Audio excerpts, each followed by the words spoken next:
Hi, everyone. Mike White here. Welcome to this week's blog post. You'll notice this post is getting out there a little bit early this week. Had to do it in advance of Hurricane Milton's arrival.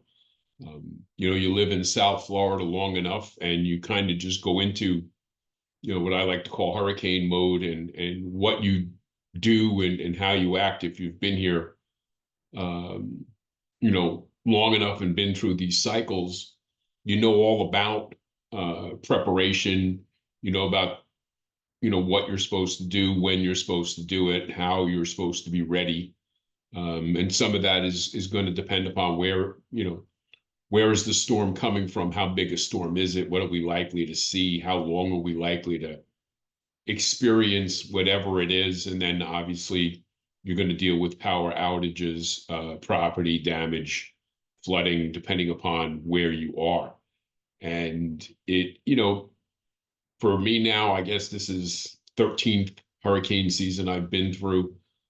Seen a lot of major storms now. While this one is a significant storm, may even be the biggest storm or close to the biggest storm, depending upon how it turns out as it comes in the area.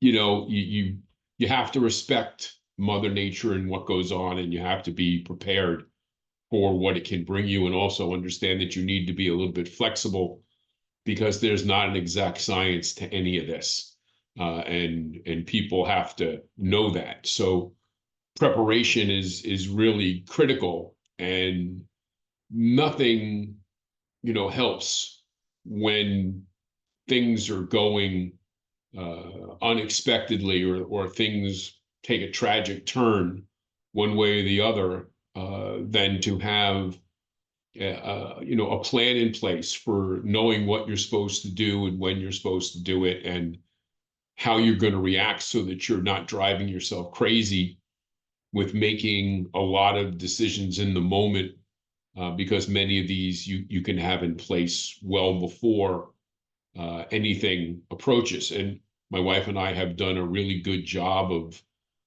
getting on the same page together about what we do and how we do it. And to me, it's a lot like business planning. We're in the peak. It's October. Business planning month is upon us. It's what we do. It's understanding the difference between loan officers right now who are in panic mode because they're looking at their year, they're looking at what it is that they've done or haven't done, and what are they going to do about it. And it's just like people who are preparing for this hurricane. Were they prepared? Did they know what to do? Did they have a plan? All these things, and I see it every day.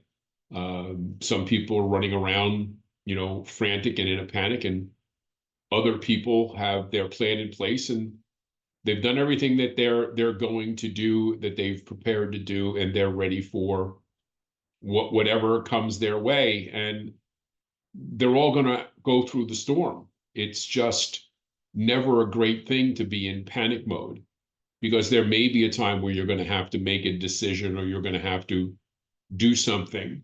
And if you're in panic mode, you're not always thinking as clearly as you could be. And so I just, put that in place. It's sort of like the old adage when you get on the plane and the flight attendant is going through all the instructions, and it comes to, if there's a loss of cabin pressure, right? That loss of a cabin pressure and the masks come down. They tell you, put your mask on first before helping others, right? That's the thing that you take into place on the plane, but it's also part of your business plan. Is whether it be a hurricane coming into your community or whatever, you've got to take care of your own situation first before you can go out there and assist other people.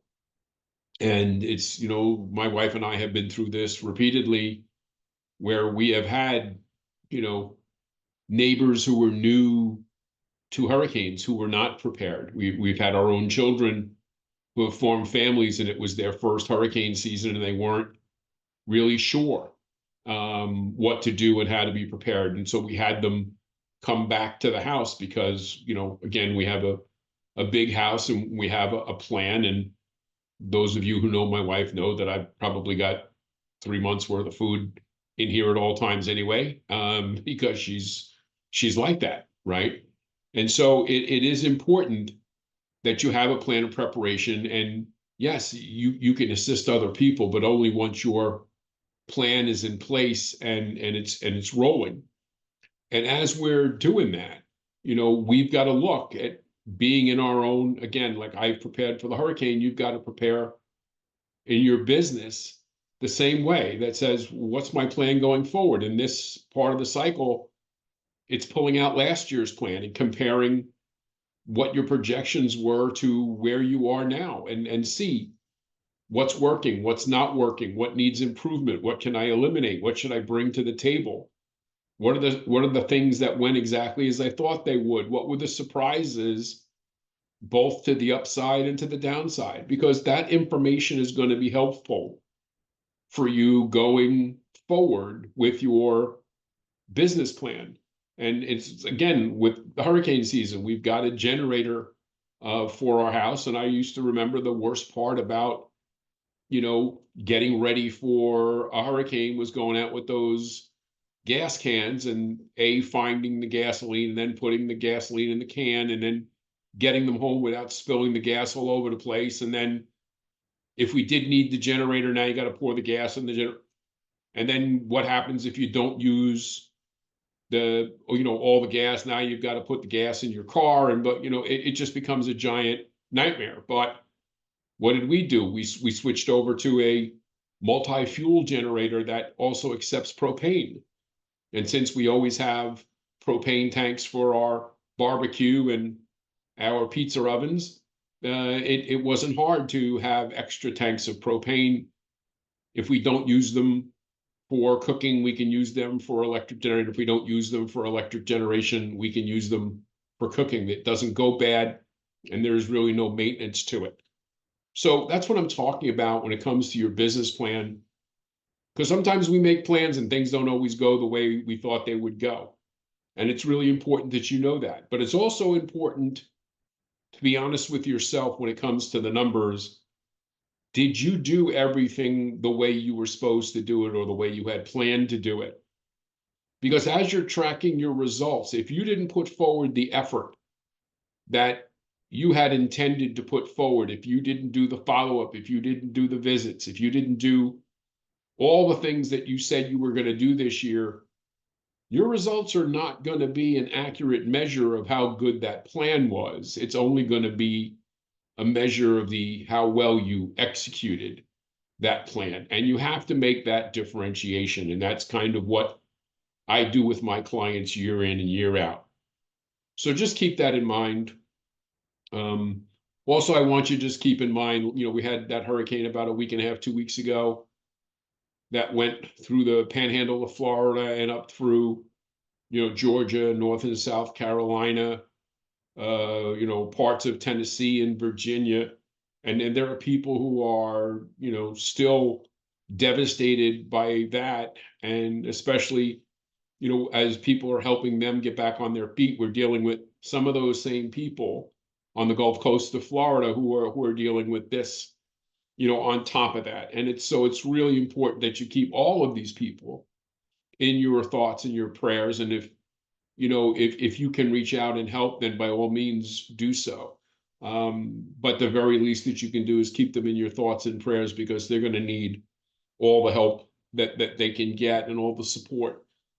Keep in mind that Thursday morning, we're going to have the normal initial and continuing claims numbers come out, which certainly can be market moving, but we're also going to have the CPI numbers come out, Thursday morning. And Friday morning, we're going to have the PPI numbers that are going to come out. And all of those things can be market movers. So if you have questions, if you need help with your business plan, if you need help with this process, feel free to reach out. It's Mike, imtcoaching.com. We'll talk to you again next week. Take care.